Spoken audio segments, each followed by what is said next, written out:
Have you ever wondered why the very qualities that make you rare also make certain men fearful? Why your calm becomes a mirror? Why your strength becomes a test?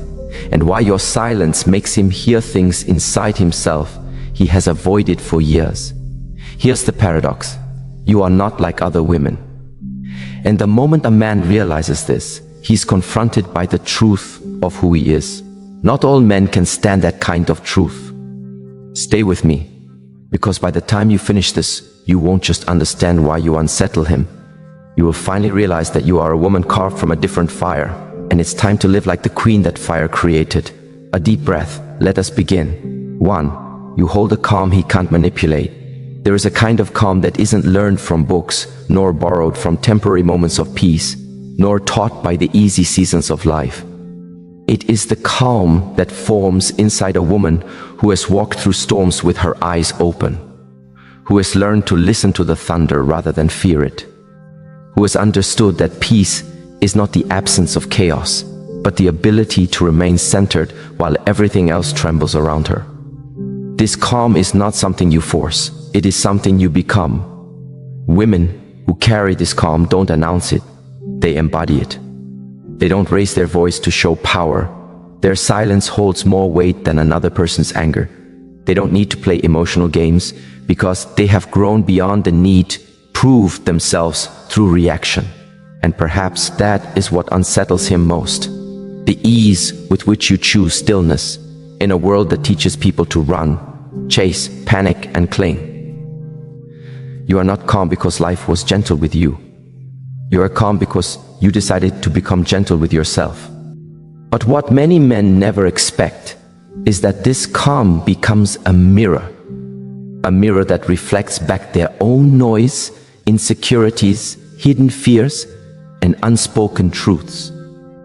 A man who is used to controlling situations through intensity or unpredictability suddenly loses his footing when you don't respond the way he expects, when you don't rise to every small provocation, when you don't fall apart just because he withdraws his presence, when you don't break simply because he tried to shake you, you become the unexpected variable, the one he cannot calculate.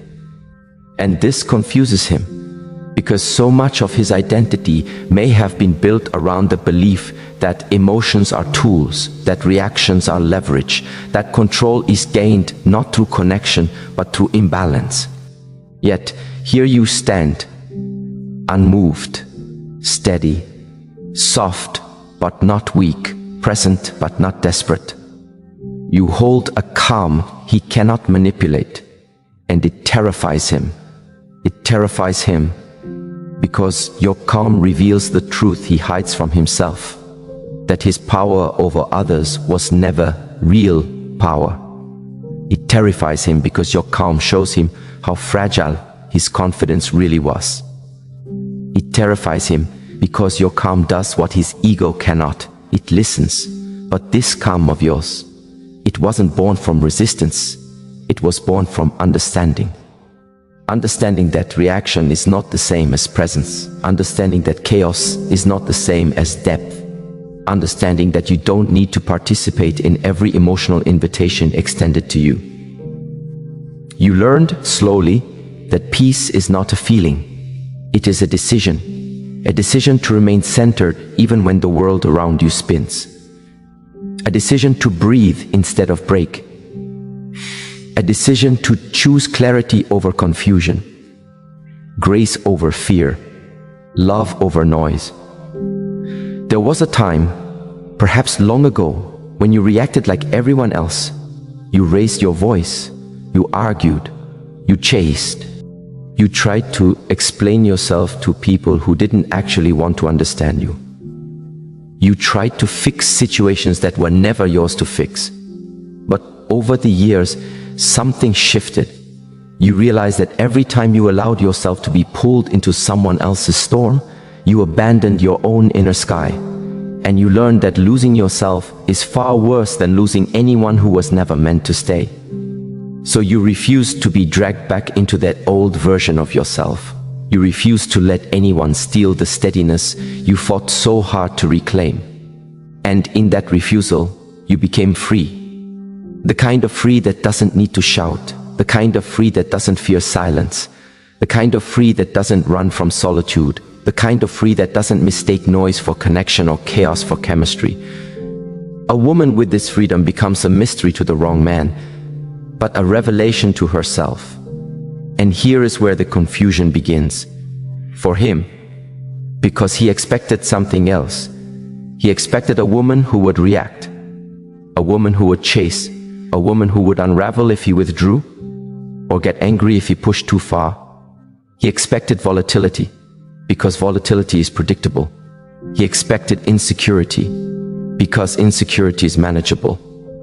He expected emotion without introspection, because that is easy to control.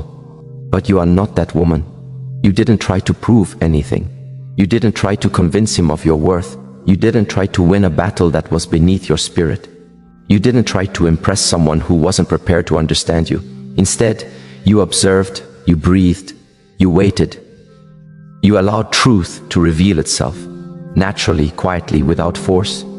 And your calm became louder than any argument could ever be. It is often said that silence is the most unsettling sound in the world. Not because it lacks noise, but because it removes distractions. And when you remove distractions, a person is left face to face with themselves. In your silence, he is not confronted by you, he is confronted by himself. This is why he finds your calm intimidating. Because he cannot manipulate a woman who doesn't fear losing him. He cannot dominate a woman who isn't moved by theatrics. He cannot control a woman who has control over herself. He cannot shake a woman who speaks from her soul rather than her wounds. Your calm shows him what he has tried to avoid seeing. That his strength was often a performance. That his confidence was often conditional. That his reactions were often defenses, not expressions. And that he has built more walls than he is willing to admit. A calm woman forces honesty without saying a word. But let us go deeper. Your calm didn't only come from pain. It came from growth. You outgrew the version of yourself that thought peace was given by other people. You outgrew the idea that your emotions were the responsibilities of others. You outgrew the belief that intensity equals love. Intense chemistry is easy. Chaotic attachment is common. Fireworks are attractive but fleeting. But true peace, the peace you now hold, that is something rare, something sacred, something few people can stand in the presence of without feeling exposed. Because calm doesn't entertain insecurity. Calm sees it, calm hears it, calm understands it. But calm does not bend for it. He is confused not because you lack emotion, but because you no longer respond from emotion alone. You respond from clarity. You respond from self-respect. You respond from a place inside you that has been carved by time, loss, healing, and awakening. This kind of calm is not docile. It is powerful. It is the power that comes from knowing you can walk away. It is the power that comes from trusting your intuition more than promises. It is the power that ohms from understanding the difference between attachment and alignment. It is the power that comes from realizing that your peace is worth more than anyone's approval. A calm woman is not vulnerable because she is weak. She is vulnerable because she is strong enough to stay open. And openness requires far more strength than defense. Your calm turns him inside out because he cannot hide behind the usual distractions. He cannot blame your reaction to avoid accountability. He cannot create chaos to mask his confusion. He cannot manipulate your emotional baseline.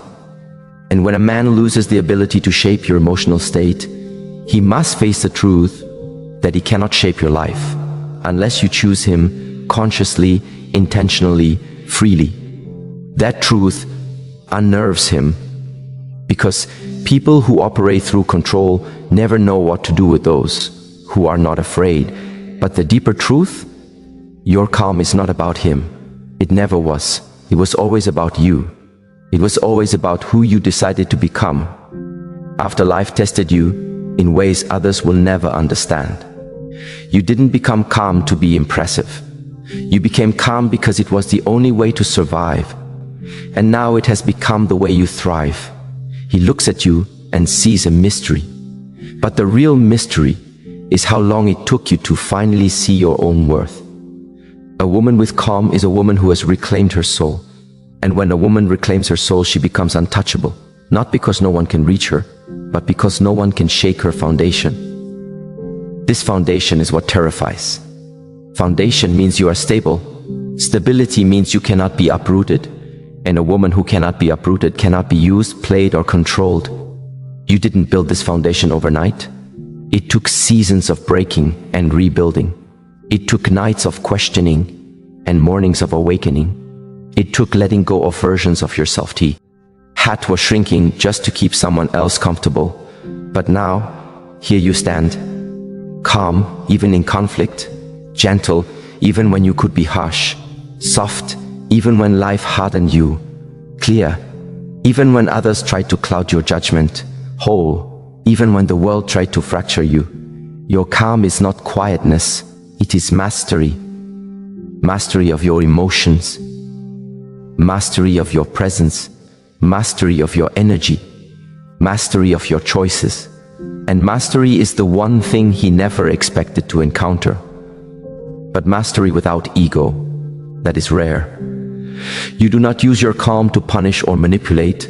You do not use silence as a weapon. You do not use detachment as a performance. Your calm is authentic. Your calm is rooted. Your calm is lived. And authenticity is always intimidating to those who have lived behind masks. Let us go even deeper still. When you hold a calm that cannot be manipulated, you shift dynamics without speaking. You change the atmosphere without trying. You elevate the space simply by being grounded in yourself. A man who has not mastered himself will either rise to meet you or retreat to protect the version of himself he is not ready to confront. Some retreat because they are weak. Some retreat because they need time. Some retreat because your presence highlights their lack of inner work. And inner work is something most people run from. But what he cannot run from is the impact of your calm. Because once someone has experienced the presence of a woman who is rooted in herself, all other connections feel unsteady. All other attachments feel chaotic.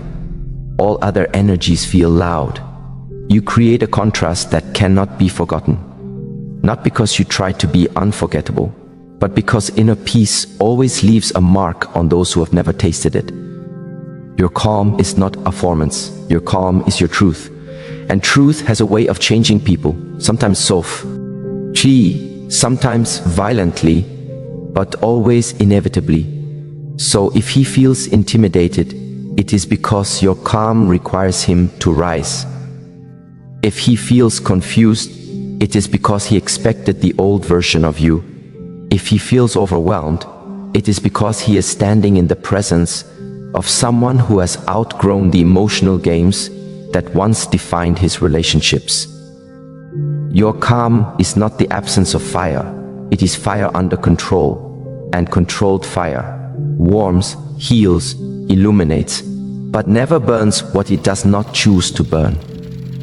You are not like other women because you do not react like others. You do not lose yourself like others. You do not give away your power like others. You do not settle into chaos like others. Your calm is your crown, and a crown always unsettles those who are still learning how to hold their own. But your calm also leads to something even greater, a quality that makes you not just intimidating, but unforgettable. And that quality is what comes next. Because once a woman masters her calm, she begins to see through intentions, not words. 2. You see through intentions, not words. Approximately 3,000 words, reflective, poetic, interconnected, deeply philosophical. There comes a moment in a woman's life when she finally learns how to see beyond the surface of things. Beyond the clutter of language, the decorations of charm, the performances of affection. She begins to hear what is never spoken. She begins to feel what is not admitted. She begins to understand that words are not the truth, intentions are. And once she reaches that inner threshold, she becomes someone impossible to deceive, impossible to distract, impossible to mislead. This shift does not happen overnight. It happens slowly, quietly, almost invisibly, through every disappointment, every broken promise, every contradiction between what someone said and what they actually did. You learn from these moments not because they were pleasant, but because they forced you to develop a deeper kind of vision. The kind of vision that recognizes the soul behind the sentences. The kind of vision that sees the energy behind the expression. The kind of vision that can feel the truth vibrating beneath the polished words someone uses to mask their real intent. For many people, words are like clothing. They dress their intentions in something socially acceptable, something flattering, something soft enough to reach your heart before your mind starts asking questions. But you no longer fall in love with the clothing of language. You pay attention to what the words are trying to hide. You notice the hesitation where confidence should be. You notice the avoidance where devotion should be. You notice the vagueness where clarity should be. You notice the delay where intention should be immediate. You notice everything, even when you pretend you don't, because you learned, slowly and sometimes painfully, that words are the easiest part of a person. Anyone can say, "I love you." Anyone can say, "I'm sorry." Anyone can say, "I'll change." Anyone can say, "I'm different." But intention carries weight. Intention has direction. Intention shapes behavior. Intention reveals character. And intention cannot lie. This kind of vision, this ability to see through intentions, is a kind of spiritual maturity. It is a calibration of the inner compass. It is the result of years spent misreading maps, trusting illusions, loving deeply without understanding deeply. But once you master this ability, everything changes.